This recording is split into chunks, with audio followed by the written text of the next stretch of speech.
Thank you. Can everyone hear okay? Okay. I would like to acknowledge my colleagues, Matt Wilson and Marcy Sage Gillespie, who also helped put together this presentation. By way of introduction, Royce Instruments, our applications lab is located in Napa, California, and we handle two product lines. We do bond test solutions, wire pull, die shear, die strength testing, as well as die sort solutions. So we have semi-automatic and fully automatic equipment for picking parts from a wafer or tray and placing into a variety of different mediums, gel pack, waffle pack, JEDEC trays, and tape and reel packaging. So today, we'll go ahead and talk a little bit about thin die and where we're seeing that in the industry and the growth that we're seeing there. As well as the challenges that provides for picking the parts off of the wafer and putting them into the next step for packaging. So we'll talk about how we do that today and some of the technologies and methods that we use, as well as where we have to go in the future as devices continue to get smaller or more fragile. And then we'll have time for questions at the end. The place to start is really with the growth that we're seeing in thin die handling. Even over the time that I've been at Royce, we've seen more and more customers handling devices that we would consider thinner. And so what this is doing is it's just talking about really the number of publications and showing that the number pertaining to ultra-thin chips is increasing. So this is going to be a topic that there's going to continue to be more presentations and papers on as we have to continue to develop new processes for it. So the next question is, where are these devices being used? It's really across all different market sectors and industries: automotive, medical, military, space applications, and even in communications and stuff. So in communications and radar, we have MMIC devices as an example. Power devices like IGBTs, power MOSFETs are all starting to use thin die technology. And then wearables, flexible electronics are really enabled through the use of the thin devices. And then mobile devices where you're doing 2.5 and 3D integration and stacking, system in a package, and those type of chips. So one example we'll take a look at is just specifically relating to flexible electronics and where we see the applications and growth. So ultimately, flexible electronics are growing as we have the Internet of Things, mobile healthcare. There's the need for a variety of different type of devices: wearables, prosthetics, implantables, energy harvesting, portable devices, communications. All these different type of devices all require some type of flexible electronics. And we have the flexible electronics are really enabled by the thin silicon and other devices that have the ability to bend without breaking. And so there's a variety of different type of devices that all have to go into these applications. You have parts for sensing and input, processing and storage, driving and output, and then power and energy. So ultimately, in all of these areas, there's a need for thin chips in order to make these devices work. And so that leads to why the thin chips. We talked a little bit about the flexibility of silicon. That's one of the advantages. But also, people are trying to reduce the device size. So as devices are getting smaller, the chips that go in them have to get smaller as well. And then even just trying to reduce the package size. So as we're stacking parts, the thinner the parts are, the smaller the stack can be. As well as also the goal in, even if the devices are getting smaller, we want to continue to increase the performance of them. So especially with large devices, thin devices can dissipate heat easier. They can offer some performance advantages for the end product. And so ultimately, these are what's leading to the trends that we're seeing for moving towards thin devices. We're seeing thin devices being used across all different materials. So silicon is probably one of the main ones, but also the 3,5 materials, gallium arsenide, gallium nitride, indium phosphide, are all very common. They're brittle, being thin, and so that's part of what leads to the handling fragile challenges that we're looking at. But there is work at also thinning sapphire and silicon carbide as well, and so those are also materials that can be considered. So what this leads us to now is a discussion of, once we have the thin devices and they've been singulated on the wafer or the dicing tape, what challenges does that lead us to in getting them off of the tape? And so there's several different ways that you can get parts off the tape. In a lot of R&D and startup applications, you're removing parts by hand.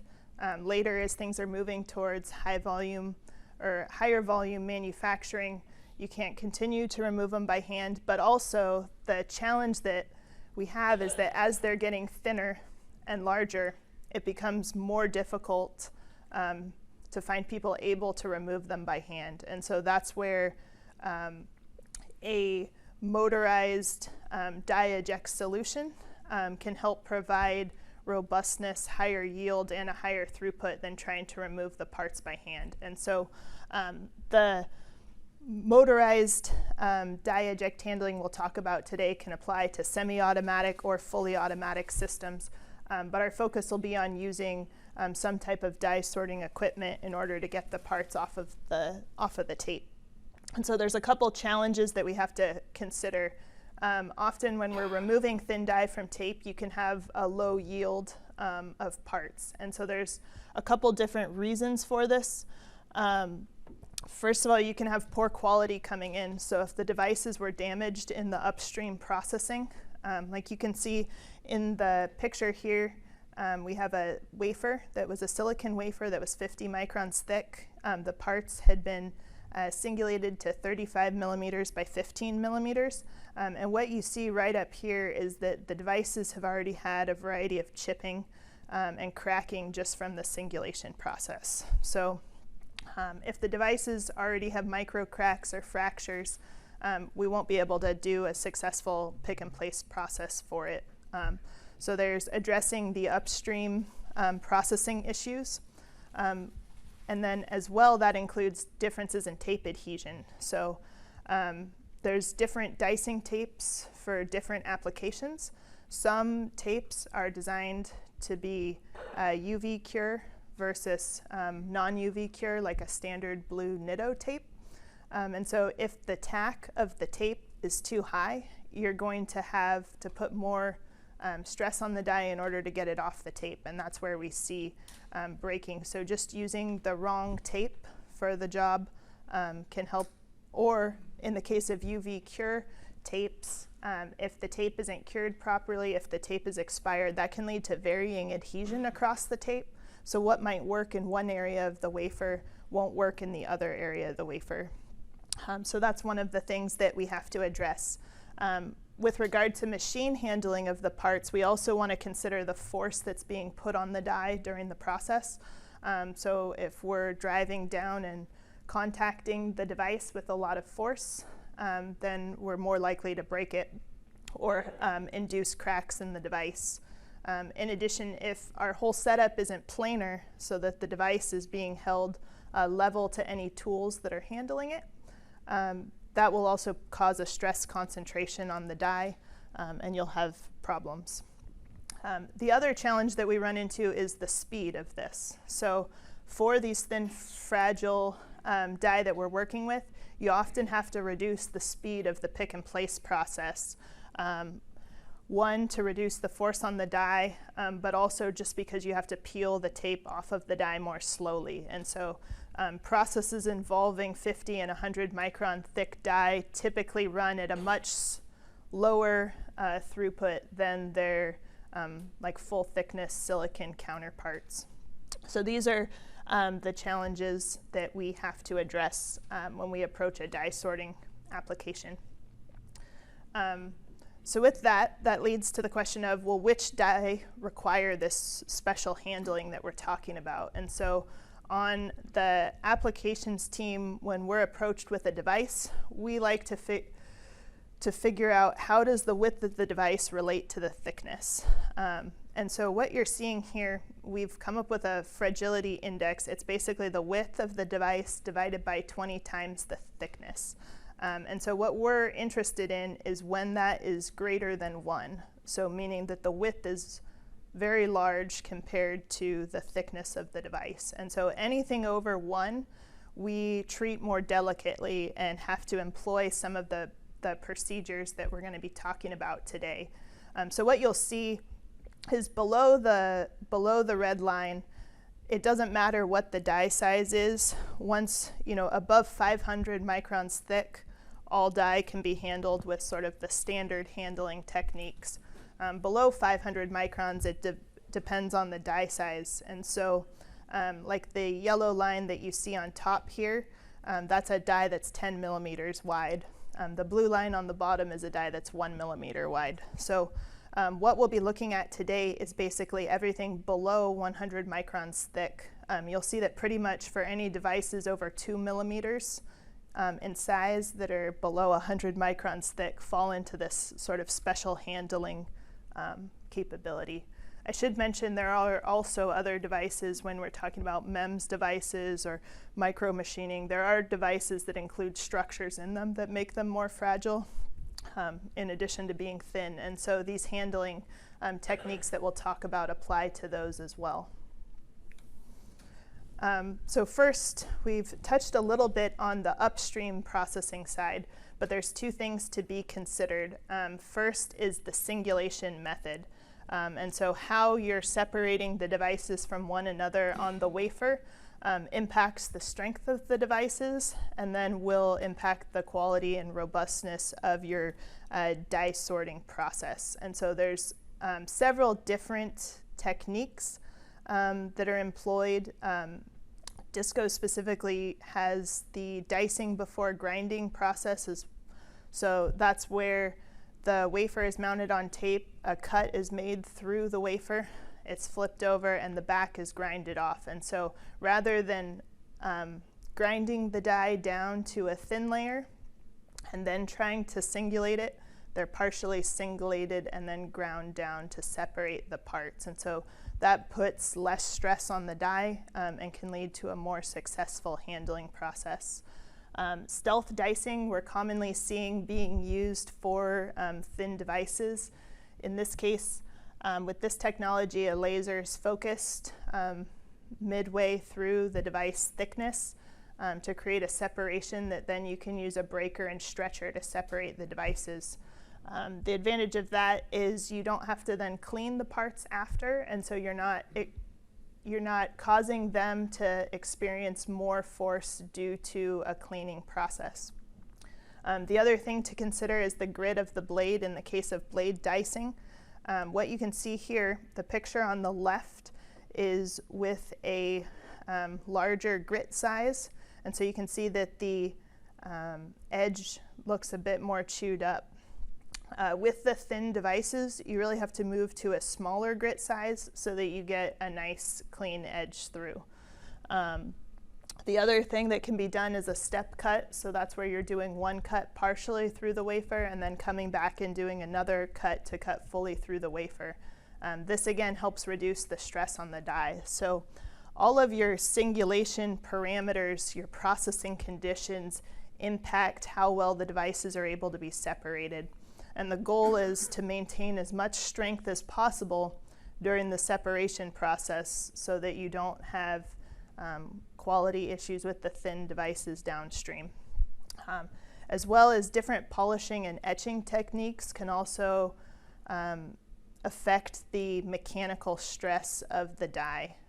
And so how you polish and etch or your finishing, whether it's a mechanical polishing or a chemical etch polishing process, all of those impact the strength of the device, which ultimately affects the pick process. The other thing to consider is the dicing tape, and we've talked about this a little bit, but making sure one of the things that we've found is that the tape that you're using in conjunction to the dicing process that you're doing is important. So we've seen some tapes where when exposed to a laser dicing process, it caused increased edge adhesion. So when you're working with the thin devices, if the edges of the devices are more stuck to the tape than the center, that makes it really hard to get them off without breaking. And so we've experimented with different dicing versus UV cure processes. One of the things that we've found is that it doesn't matter how long after you've UV cured it, you pick the wafers. We often have customers that pick some parts out of the wafer goes on the shelf till later and come back to pick more parts, and that's fine. But what we find is how long the wafer is on the tape prior to the UV cure process affects how well that cure process happens. And so we found that ideally in some of these fragile die situations, if you can mount the wafer, singulate it, and UV cure the tape within a 24-hour period, it leads to the best cure and the lowest post-UV adhesion for removing the parts from the tape. And so that's where it really takes to implement a successful process. You have to look at all stages of the production process, working with the dicing, the curing, the tape, and that leads up to your pick and place process. So now we're going to talk about when you're at the point of picking the parts from the wafer, how you design the tooling. So there's two die size specific tools that are going to touch the devices. The first is the pickup tool, and that's what's grabbing the part from the top. And there are a variety of different types of pickup tools in many different materials. The most common ones that we work with and recommend are rubber, Vespel, and tungsten carbide, Vespel being a hard anti-static plastic. All of these are set to not damage the surface of the die, but that's where understanding if there's bumps on the top of the die or air bridges or other features that can't be touched. We have an approach that's a non-surface contact approach, where you're not actually touching the surface of the die with a vacuum pickup tool, but you can grab it from the side. And that depends on the thickness as well. If you're trying to grip the part from the side, but the die is too thin, you can easily crush it grabbing it from the side. And so they're using a collet tool that's touching the die around the perimeter, can apply vacuum to the whole top surface of the device without creating any stress points in the device. So there's different pickup tool technologies depending on the die. But the main thing with the pickup tool design in these fragile applications is that as much of the die as possible is supported, whether through contact or through vacuum. You don't want to have one small tool in the center of the device with nothing supporting the edges. On the underside, basically under the tape, we have the ejector. And so the standard process is using basically pins within an ejector. So we have a vacuum that holds the tape to the surface of the ejector, and then needles push up through that to help separate the die from the dicing tape. And so with the different ejectors, there's several different things that we can customize. So the first is the vacuum holes. And to take a look at this, we'll look at an example. What you see on the right here is an image of one of our eject head designs. This was for a die that was about 6 millimeters by 3 millimeters and 50 microns thick. And so the green rectangle that you see is the die size. The yellow circles are the vacuum holes. And then the green small circles are the needles. And so in this case, we have 8 vacuum holes and 8 needles. So the goal of the vacuum holes is to hold the tape under the die down, but also to hold the tape of the surrounding die down. So when we're working with fragile die, as the needles go up, if the surrounding die aren't held down, they will also come up. And that's where you can get stress and fractures in the surrounding die.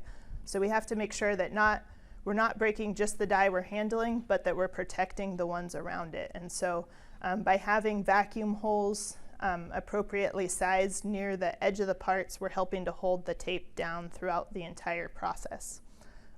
With regard to the needle configuration, you can have different numbers of needles in different patterns. This is an example of individual needles. So there's 8 in this case, and the goal is really that the entire die is supported. So you have needles near each corner to help the tape start to peel off the device, but we also have needles in the middle in order to support the device. And so this is where these tools are specific to the particular die size that you're working with, as we have to optimize the needle pattern based on the specific die size. And then the last point is the needle radius. And so that's the actual, what the profile of the tip of the needle looks like. Sharper needles pierce through the tape easily and make it easier to get the parts off the tape. However, you do risk marking the parts. So depending on what is on the back surface of the parts, if there's a metallization layer, vias, other sensitive features, you might need to use a more rounded needle so that you're putting less stress on the back of the die. Typically for the thin die, we also find using blunter needles, it just reduces the stress on the die and works best there. The other factor to consider for tooling design is that the pickup tool and the ejector are designed to work together. The example I typically give of this, if you're working with a high aspect ratio die and you have 2 needles, one at each edge, and the pickup tool pushes down from the top, you're now going to break the die because there's nothing to support the die where the pickup tip is pushing or where the needles are pushing. And so what we want to do is design the eject head and the pickup tip so that they're both contacting the die at the same points. And so that way you're minimizing the stress on the die again. And so to illustrate this, I'm showing an example here of one of the eject head and pickup tip designs that we've used that was able to successfully handle this device. This die was a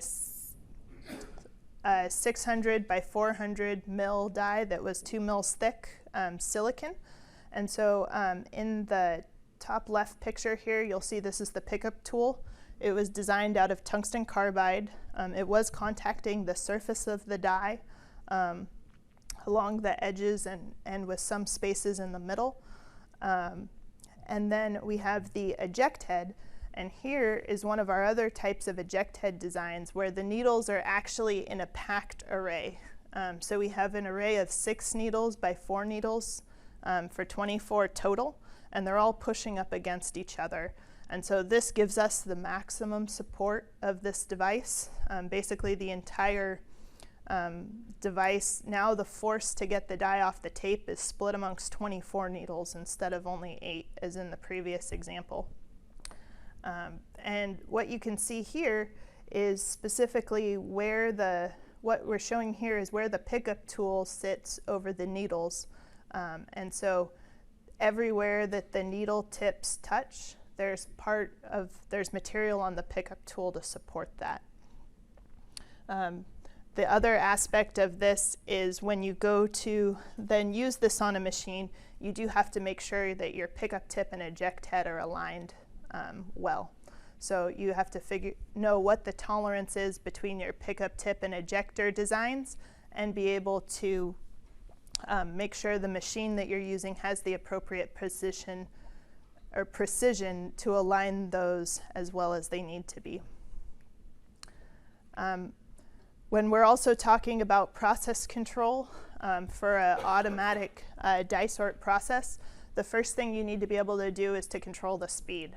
So as I said, you typically have to move slower when you're handling the thin, fragile die so that you're not putting extra stress on them. So you need the ability to dial the speed down or increase it in the case that the die are sturdier. So you need fine control of the speed. You also need the ability to align the tools together. your tip with the eject head, but also with whatever means you're using in order to target the die for pick. And then the other important factor is minimizing the force that the pickup tip is putting on the die. So far we've optimized the tooling design, but now it's making sure that the tool is putting as light of a force on the die as possible. And so how we achieve that for these applications is by use of the flexures. So what you'll see here is we have two metal fins or flexures. And so the goal here is that when we're setting up the tool and setting the pick position, we have precise control of the height of the pickup tool at all times. And so we set the height so that that pickup tool is floating essentially just at the surface of the die. As the needles come up, the flexures bend up. And so what that does is they're absorbing some of the force so that we're applying a light force to the die. So rather than pushing down on the die with a specified force, we're keeping the pickup tip hovering over the top of the die with the flexures absorbing extra energy. So with this, we can get a very light contact force. That being said, if you do need more force for placement, you can control the arm height in order to get more force if needed. And then the other aspect of this is vacuum. So we are running vacuum both to hold the tape to the eject head and also through the pickup tip. So you need precise control of the vacuum. If your devices are very fragile and you're using too high a vacuum, just the vacuum from the pickup tip can cause damage. So ultimately you need the ability to be able to dial the vacuum down to just what level is needed. This is also helpful if there are sensitive MEMS features on the surface of the device. By controlling the vacuum, you're able to mitigate any damage to those throughout the pick process.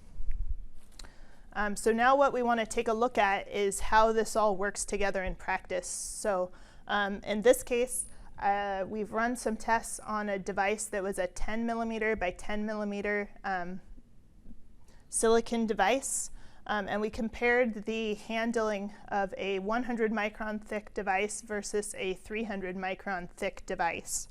And so the first thing that we did is we just wanted to get a sense of how the devices differed mechanically based on the thickness, and so we did a die strength test using a 3-point bend test setup. So this picture here just shows the setup that we were used. So the die was supported by two supports on the bottom, and then we pushed with one support on the top until the device broke. We measured the break force, and then that can allow us to figure out the die strength and bending stress within the device. So what you'll see here is that the bending stress in the thinner die was much higher.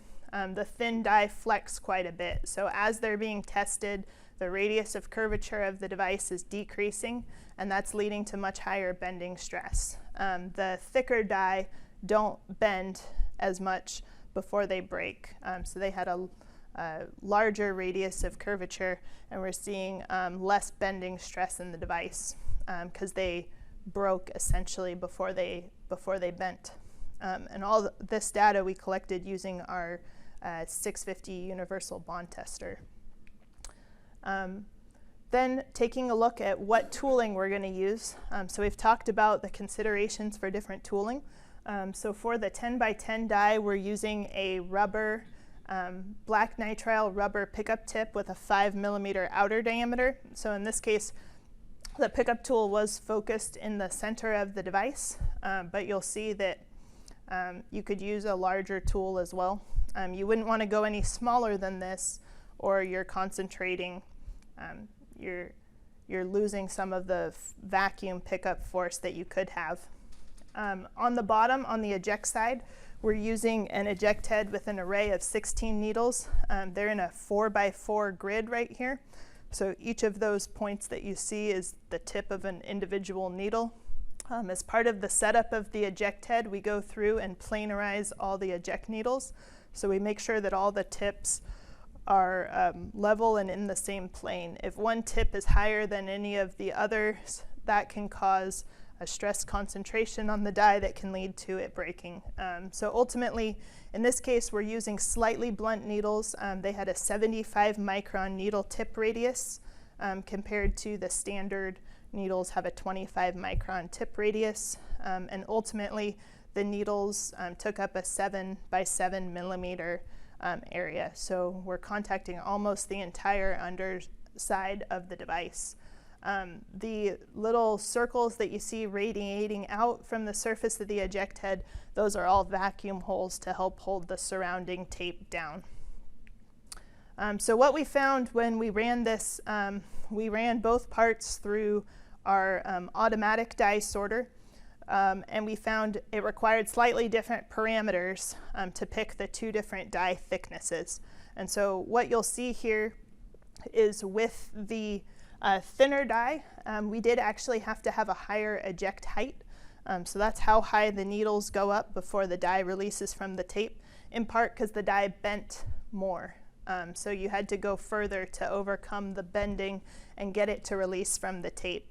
With the 300 micron thickness, you could go up less high.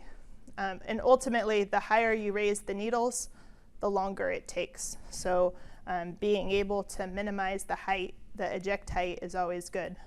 The other thing that you'll see here is the eject velocity as a percentage of maximum. So with the 300 micron thick parts, we can process those at 100% velocity.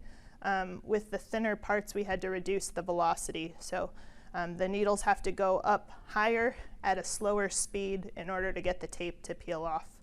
At the same point too, with the thinner die, again, it just takes longer for the tape to peel off the die, so we had to use a larger delay before we lifted the die off of the needles.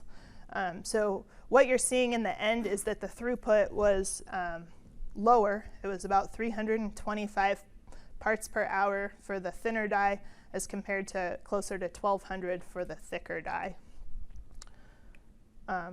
What you're seeing here, this is just showing the pick process going step by step. So first you'll see here the needles are starting to come up. You can see the die sandwiched between the needles and the pickup tip. In the second picture, we're at our full eject height. You can see the tape has peeled off the die at the edges here. And then in the third picture, the pickup tool has lifted the die up off of the needles. So with this approach, we were able to remove all of the parts from the tape without damage. Once you've got the parts off the tape, the next question is what to do with them. And one thing when you're working with these fragile devices, you want to make sure that you didn't cause any damage during the eject process, that you didn't cause any cracks in the device, or that the device didn't break during the process. Ultimately, once you've set up a reliable pick and place process, you shouldn't see variation from one die to another.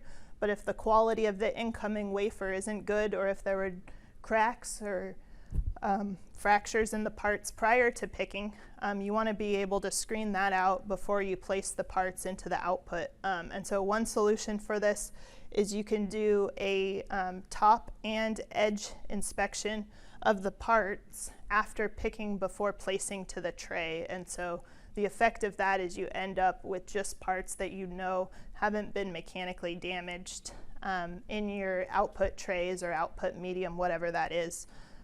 And so in the example here, we have basically a top camera looking down. We have an edge camera looking from the side, and the die sits onto this little pedestal here. The pedestal allows precise positioning of the parts so that they work with the camera and lenses. The setup that you see in the photo here is using 21 megapixel cameras, so we can get down to micron level resolution. So these are some of the defects that you would be looking for in this step. So specifically, the first picture that you see here is looking at the edge of the die, but from the top camera. And then the second photo is looking at the edge of the die after it's been picked. And so what you're ultimately looking for, you're looking for backside chipping. You're looking for cracks in the side of the wall of the device. any contamination on surfaces that you may be later bonding on, and then metal delamination. Of course, the surface contamination depends on what the next step of the process is and whether that later gets cleaned out. Metal delamination, if you have maybe a backside metal on the die, you could see it start to peeling off along the bottom of the die here. Backside chipping or sidewall cracks can cause problems during the die bonding process later when the die are put into its final place. And so that's where doing it can help for all devices, but especially when we're working with these fragile ones, screening out these type of defects is part of the sorting process.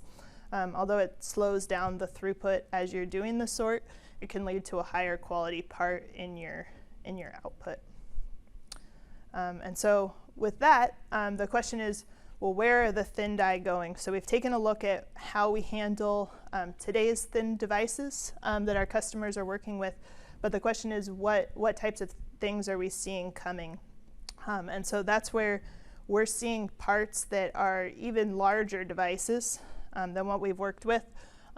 So we've had requests to work with die up to 30 by 30 that are only 100 microns thick silicon, or even working with gallium arsenide that's 75 microns thick and 20 by 20. As the die get bigger, the surface area of the die that's attached to the tape, generally it's increasing by, even though these die, the width is only 2 times the width of the die that we considered, you have a lot more surface area stuck to the tape. So it's a much higher adhesion. You also start to have warpage issues of the parts, and they're going to flex a lot more because they're bigger. And so all of this leads to more handling challenges. And then devices are continuing to get thinner. So as the singulation and wafer processing technology improves, customers are going below the 50 micron mark on the wafers. So moving down to 25 micron thickness or even below that.